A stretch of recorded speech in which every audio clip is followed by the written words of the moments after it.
룻기에 나타난 하나님의 구속 역사, 세 번째, 어머니의 하나님이 나의 하나님이 되시리니, 이런 제목으로 말씀을 드립니다. 이렇게 지진이 오고 그럴 때 우리가 그냥 지나가지 말고 영적 교훈을 꼭 생각하시면 좋겠습니다.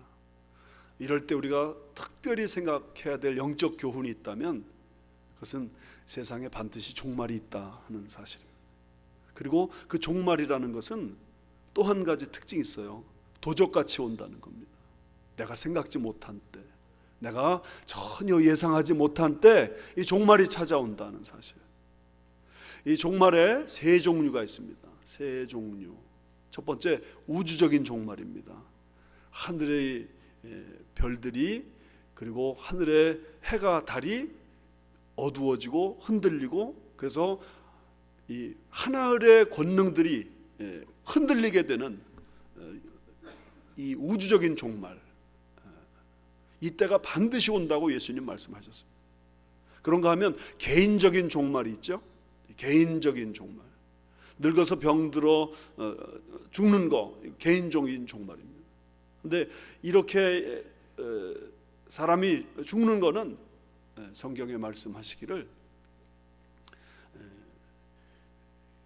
순서가 없어요. 그저 먼저 당하는 사람이 있을 수 있어요. 사고로 죽기도 하고 병들어 죽기도 하고. 그런 면에서 이 개인적인 종말도 우리에게 반드시 찾아온다. 그런데 이 두 종말은 우리가 피할 수 없는 종말입니다. 세 번째 종말이 있습니다. 영적인 종말. 하나님이 우리 사는 동안에 누구에게든지 하나님 만날 수 있는 기회를 주세요. 하나님이 가까이 다가오셔서 우리 마음문 두드리는 그런 시간이 있어요. 근데 이때 이 하나님의 이 다가오심을 내가 거절하면 그때 영적인 종말이 옵니다. 그리고 이 영적인 종말은 내가 사실상 이 땅에 살아있으면서도 사실 그런 면에서는 영적인 종말을 갖고 사는 그런 경우의 사람들이 얼마든지 있을 수 있습니다. 이 룻기에 보면 이 시어머니 나오미가 룻과 며느리 오르바에게 자기들의 고향인 모압 땅으로 돌아가라 그렇게 말합니다. 그런데 결과적으로 보면 룻은 시어머니 나오미를 따라서 베들레헴까지 쫓아옵니다.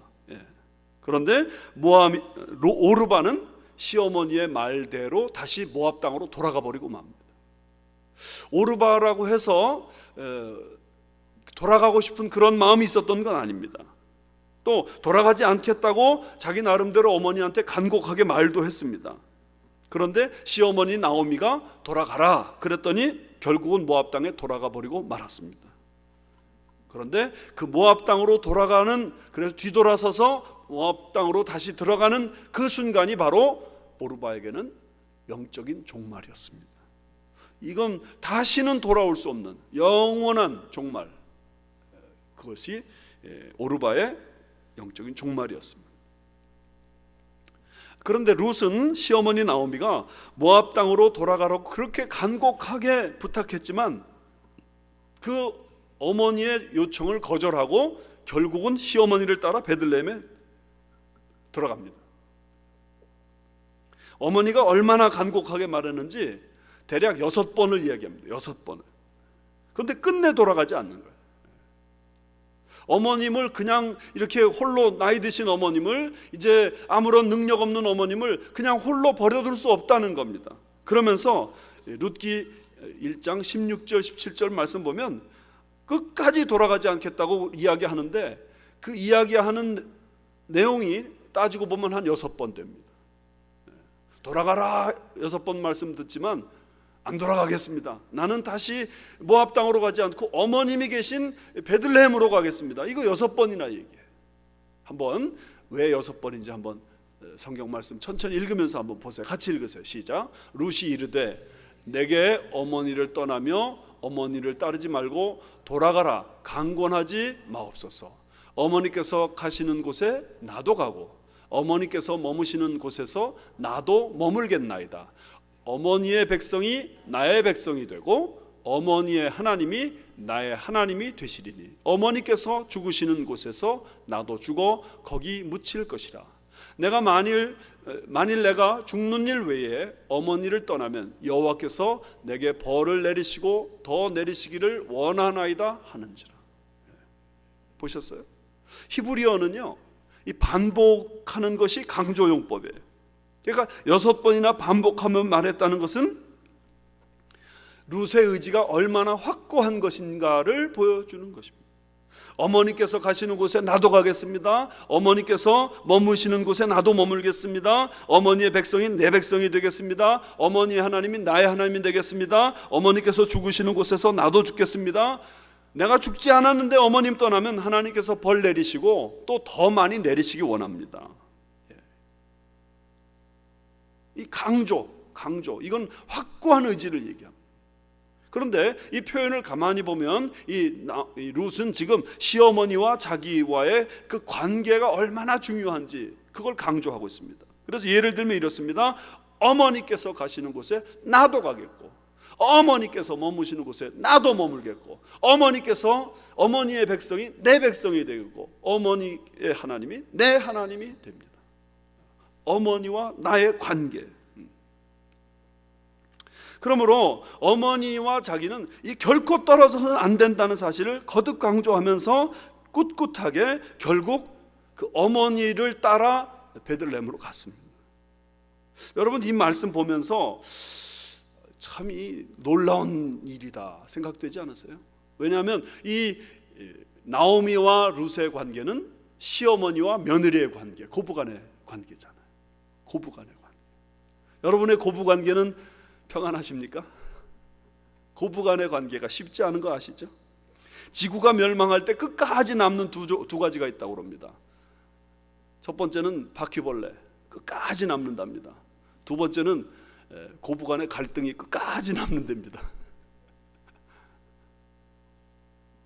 그런데 지금 시어머니하고 며느리가 이렇게 딱 달라붙어 가지고 어머니, 난 그냥 어머니 버려두지 못하겠습니다, 이런단 말이죠. 시어머니는 며느리 걱정하고 며느리는 시어머니 걱정하면서, 어떤 여자 집사님이 미국에 아들과 딸이 살고 있었답니다. 한국에서 이제 미국에 와가지고 먼저 딸네 집에 갔는데, 딸네 집에 착 가가지고 저녁 식사를 탁 하고 났더니 사위가 벌떡 일어나더니 설거지를 막 하더래요. 설거지 막 하더니 집안 청소를 막 하고, 집안 청소가 다 끝나니까 또 뭐 빨래감 있나 없나 막 이것저것 뒤지면서 그러더래요. 그래서 이 집사님이 생각했대요. 야, 내가 우리 딸 시집 잘 보냈구나. 사위가 저렇게 착한 사위일 줄 몰랐네. 야, 정말 기특하다. 그러면서 사위 등을 툭툭 떨어뜨리면서 정말 훌륭해, 너무 마음에 들어, 그랬답니다. 근데 며칠 있다가 이제 아들 집에 갔대요.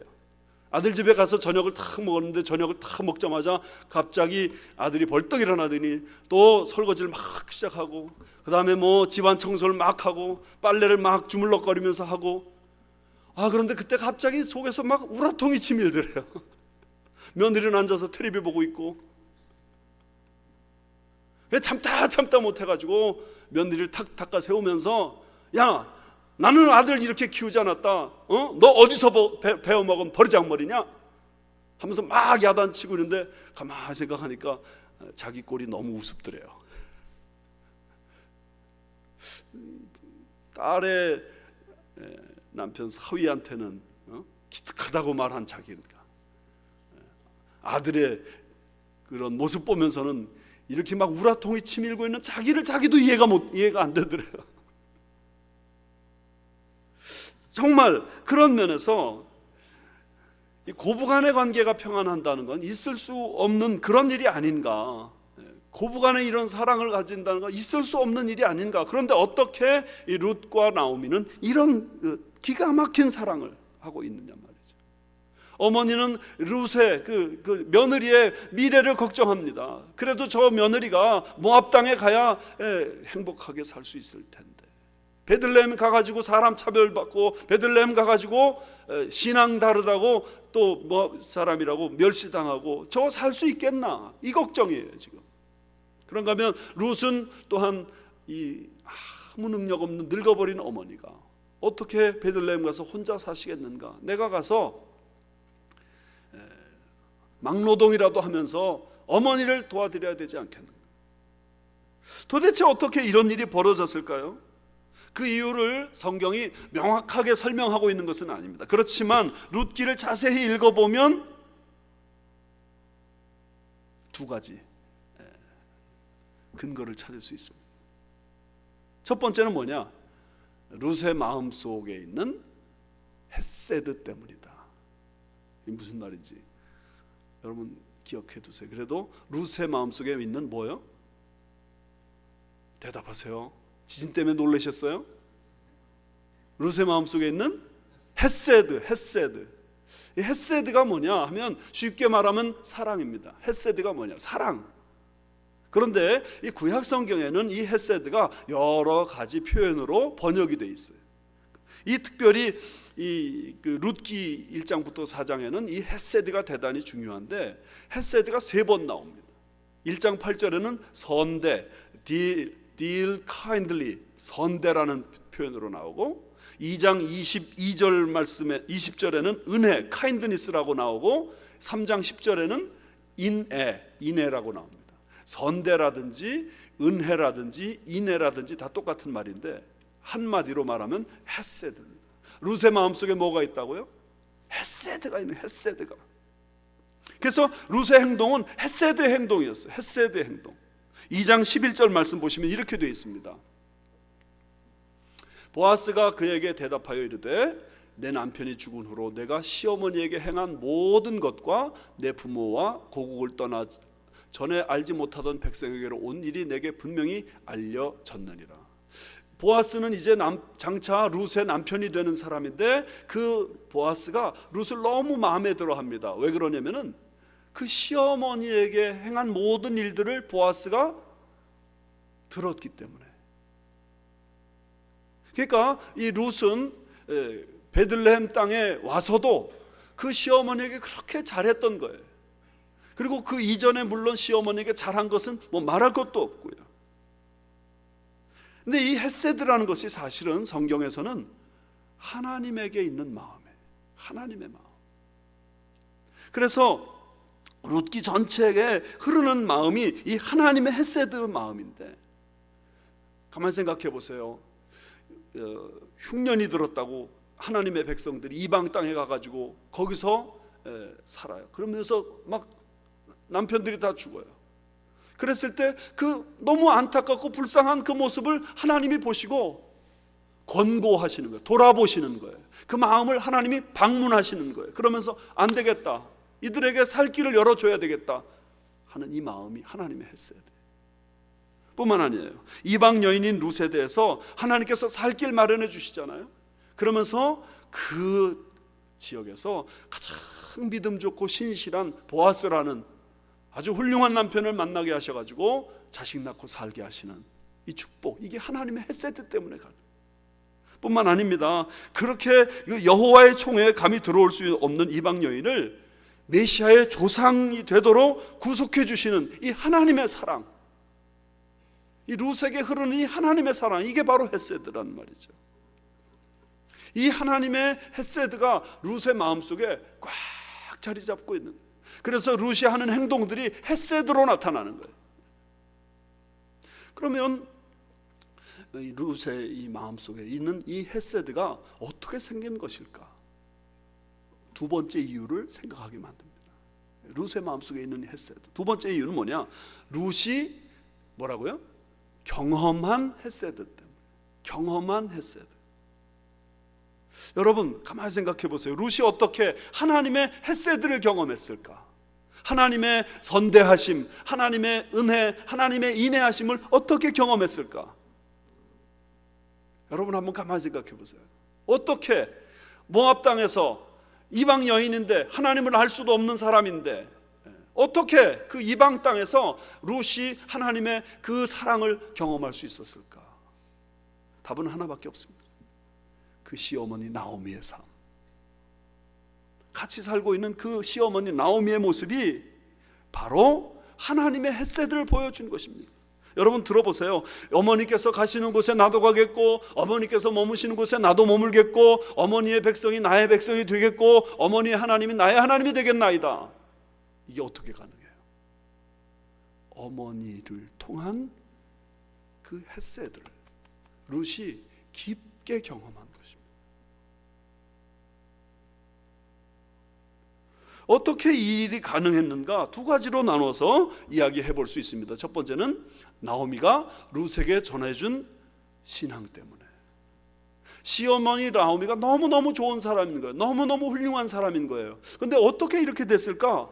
그 이유를 룻은 발견하기 어렵지 않았어요. 시어머니의 그 신앙 때문이라는 사실을 같이 살면서 알게 된 거예요.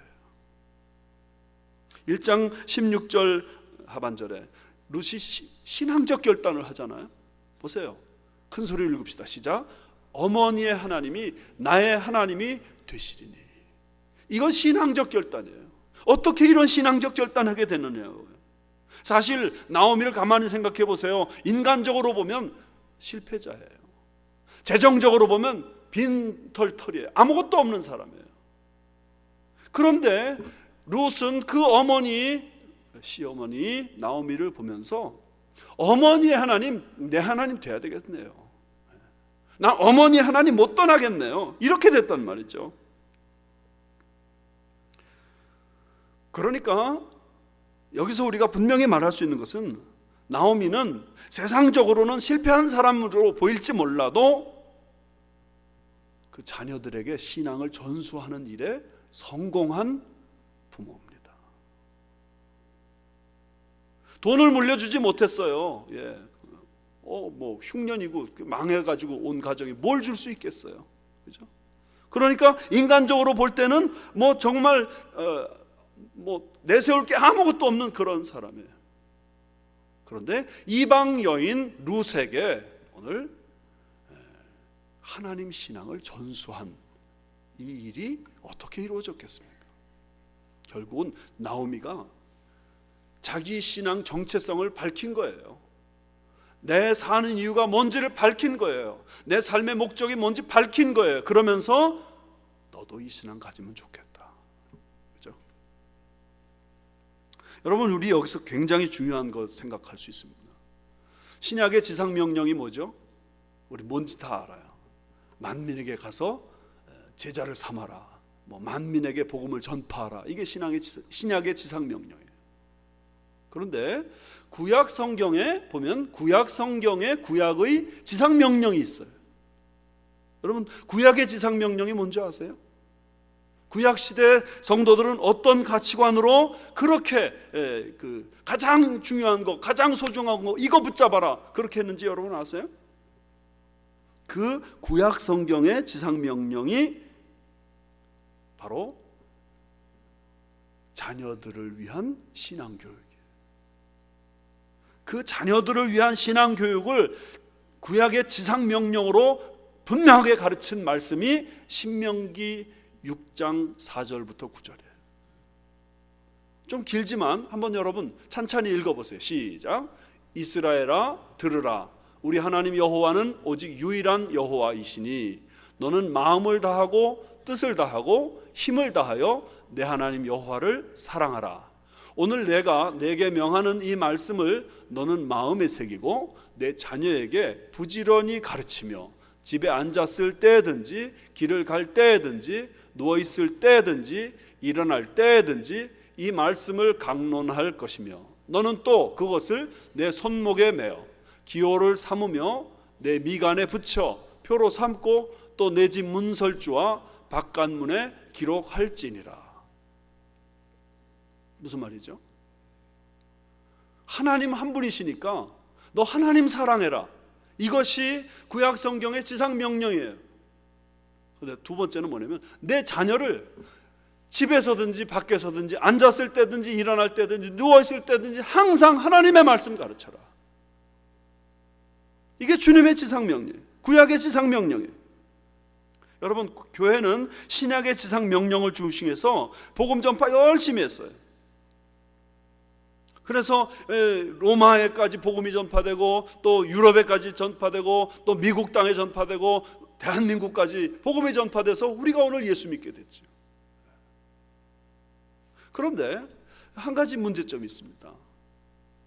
그렇게 초대교회가 부흥하고 번성했는데 막상 지금 그곳에 가보면 기독교 신앙의 흔적인 건물들은 남아있을지 몰라도 예수 믿는 사람들이 없다는 겁니다.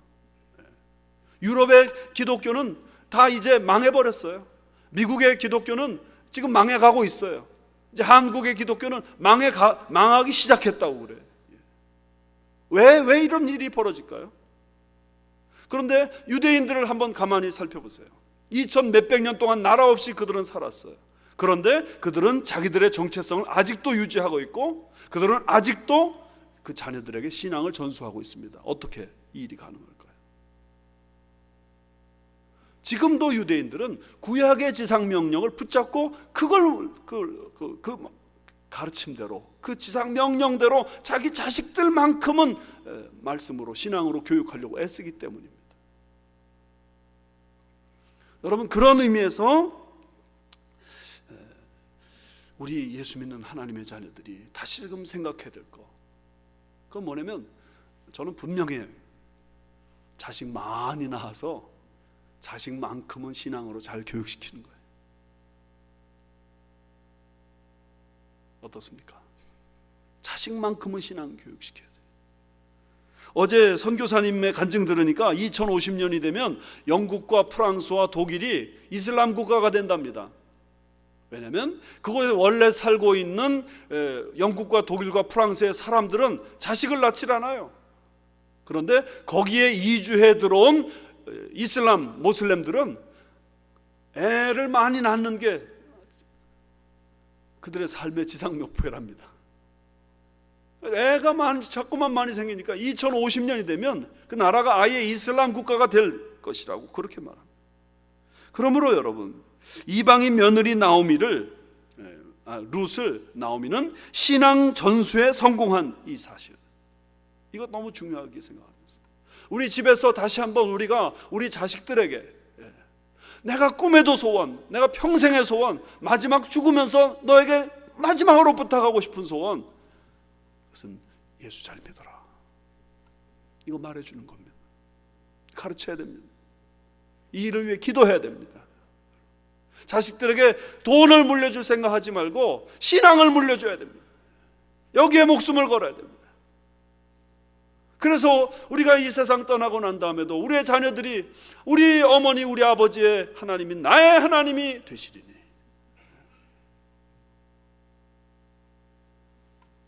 나오미는 인간적으로, 세상적으로 실패한 사람이지만 이 부분에 성공했기 때문에 그 며느리가 이렇게 말해요. 어머니의 하나님이 나의 하나님이 되시리니. 두 번째 이야기할 것은 뭐냐면 나오미가 룻에게 보여준 사랑 때문이다. 나오미가 룻에게 보여준 사랑 때문에. 나오미는 며느리들과 함께 모압 땅을 향해 막 가다가 도무지 이 며느리들을 그냥 데리고 가나안 땅으로 향해 갈 수가 없었습니다. 그것은 인간적 도리가 아니라고 생각이 됐습니다. 왜냐하면 이 며느리들 베들레헴에 데리고 가야 소망이 없거든요. 그동안 며느리들이 자기에게 잘한 것만도 충분하다고 생각했습니다. 그래서 모압 땅으로 돌아가라. 그러자 이때 두 며느리가 보여준 모습이 뭐였나? 울면서 이렇게 외쳤습니다. 1장 10절. 나오미에게 이르되 아니니이다, 우리는 어머니와 함께 어머니의 백성에게로 돌아가겠나이다 하는지라. 시어머니의 사랑에 겨워서 울고 있는 이 두 며느리의 모습을 한번 생각해 보세요.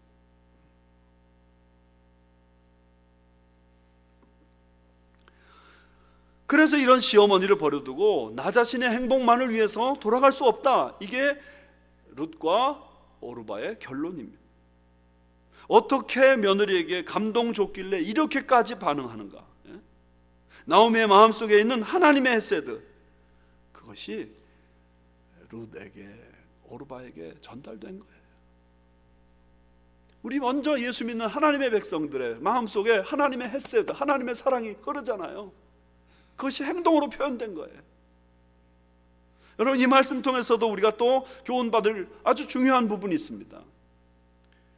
우리에게 가까운 식구들, 남편, 아내, 또 자녀들, 부모님, 이런 분들에게 날마다 쫓아다니면서 예수 믿어라, 교회 가자, 이래가지고 될 거 아니란 말이죠.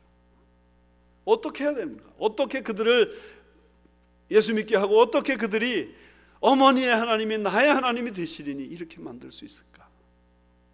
그것은 말이 아니라 행동이라는 거, 사랑이라는 거. 아내가 남편을 어떻게 전도할 수 있을까요? 이것을 가르쳐준 아주 중요한 성경 말씀이 베드로전서 3장 1절 2절 말씀입니다. 한번 보세요. 아내들아 이와 같이 자기 남편에게 순종하라. 이는 혹 말씀을 순종하지 않는 자라도 말로 말미암지 않고 그 아내의 행실로 말미암아 구원을 받게 하려 함이니 너희의 두려워하며 경건한 정결한 행실을 봄이라. 아내가 남편에게 순종하라는 거예요. 그 순종이라는 행위를 통해 아내가 남편을 두려워하는 모습, 아내가 남편에게 정결한 모습을 나타내는 그것을 통해서 말로 말미암지 않고 행위를 통해 남편이 주님 앞에 돌아올 수 있다. 그 얘기하고 있는 거예요. 여러분, 그런 면에서 우리는 이 사랑을 행동으로 나타내 보여줘야 되는데, 이 행동을 나타내 주는 이 일을 어떻게 하면 잘할 수 있을까? 제가 시간이 없기 때문에 관계 개선을 위한 도움이 4가지 딱 알려드리고 한두 가지만 설명하고 끝내겠습니다. 4가지 관계 개선 도움이 한번 보세요. 첫 번째, 같이 읽읍시다. 시작. 능력을 칭찬하라. 두 번째, 허물을 덮어주라. 세 번째, 약점은 도와주라. 네 번째, 필요는 채워주라. 자, 이제 자막 안 나와도 우리 한번 같이 외웁시다. 첫 번째 뭐라고요? 능력을 칭찬하라. 두 번째, 허물을 덮어주라. 세 번째, 약점은 도와주라. 필요는 채워주라. 이 4가지 기억하세요. 하나만 얘기할게요. 남편은 잘 관찰해 보십시오. 그러면 아무리 못난 남편도 잘하는 게 한두 가지가 꼭 있어요. 그걸 붙잡고 칭찬하라는 거예요. 그 능력을 칭찬해줘요. 돈 잘 벌어와요? 아유, 돈은 잘 벌어오는데 딴 건 아무것도 못해. 그러지 말고 돈 잘 벌어오는 그거 하나 때문에 당신 참 훌륭해. 아니면 뭐 집안일 잘 도와줘요? 돈도 못 벌어오면서 그러지 말고 집안일 도와주는 그거 하나 붙잡고 칭찬하는 거예요. 아니면 바람 피지 않아요? 훌륭한 겁니다. 아주. 참 당신 그것 때문에 너무 고마워. 그거 하나 자꾸 칭찬해주면 이 남편들이 되게 어떻게 되느냐 하면 더 칭찬 듣고 싶어서 또 잘하는 거 하나씩 더 만들어 자꾸. 그러다 보면 아내의 말을 듣게 되고, 그러다 보면 아내가 가자는 대로 교회 가자고 하는 마음이 생기고. 여러분 믿습니까? 이게 그대로 우리 아내들에게도 적용되고 자녀들에게도 부모님에게도 다 적용되는 내용들이에요. 자꾸 칭찬해 주세요. 허물은 절대로 드러내지 말고 덮어줘 버리세요. 약점이 있으면 좀 도와주세요. 그리고 필요가 있으면 그저 내 거 아끼지 말고 자꾸 채워주는 거예요. 필요가 있으면. 그러다 보면 그 하나님의 헷세들을 경험하면서 이렇게 말하게 될 것입니다. 어머니의 하나님이 나의 하나님이 되시리니 당신의 하나님이 내 하나님이 됐으면 좋겠어. 이런 은혜가 저와 여러분에게 충만하시기를 주님의 이름으로 축원합니다.